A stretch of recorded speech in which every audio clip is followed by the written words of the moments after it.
ఖచ్చితంగా పవన్ కళ్యాణ్ గారు ఈ పొత్తులో కీలక రోల్ ప్లే చేయబోతున్నారు. బీజేపీ పార్టీని టీడీపీ పార్టీని కలిపే దానిలో పవన్ కళ్యాణ్ గారు ముందున్నారు. ఖచ్చితంగా ఈ మూడు పార్టీలు కలిసి ముందుకు వెళ్తాయి. 2024లో విజయడంక మోగిస్తాయి సార్.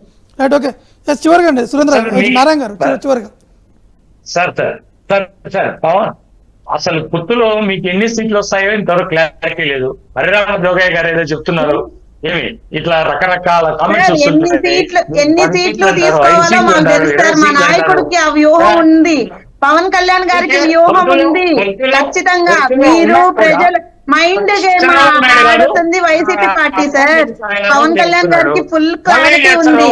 ఆయనకి ఎన్ని సీట్లు తీసుకోవాలి, ఎన్ని సీట్లు గెలవాలి అన్నది చంద్రబాబు నాయుడు గారు పవన్ కళ్యాణ్ గారు డిసైడ్ చేస్తారు. అది అంత తొందర కాదు.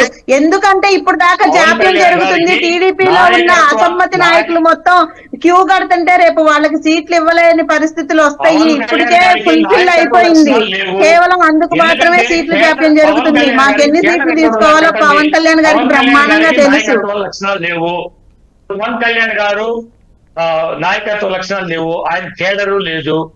ఆయన ఏదో చెప్తున్నారు కదా, ఆయన మా నాయకుడు చెప్తా ఉంటాడు ఆయన ఎప్పుడు మరి ఆయన ఒక ప్యాకేజ్ స్టార్ అండి. ఆ విధంగా తప్ప ఆయన సినిమా ఒక హీరోగానే ప్రజలు తీసుకోవాల్సిన అవసరం ఆయనకేంది సార్? ఆయన సొంత డబ్బుల్ని కౌలు రైతులకు ఖర్చు పెడుతుంటే రైతుల్ని పట్టించుకొని గవర్నమెంట్, వైసీపీ గవర్నమెంట్ కౌలు రైతుల్ని పట్టించుకోకుండా వాళ్ళు ఆత్మహత్యలు చేసుకొని చనిపోతే వాళ్ళని పట్టించుకొని గవర్నమెంట్ లో ఆయన సొంత నిధులతో అధికారం లేకపోయినా ఏమి లేకపోయినా ఆయన సొంత డబ్బుల్ని ఖర్చు పెట్టి ₹1,00,000 ఇచ్చింది కేవలం పవన్ కళ్యాణ్ గారు మాత్రమే. మీ సొంత డబ్బులు ₹1 ఖర్చు పెట్టి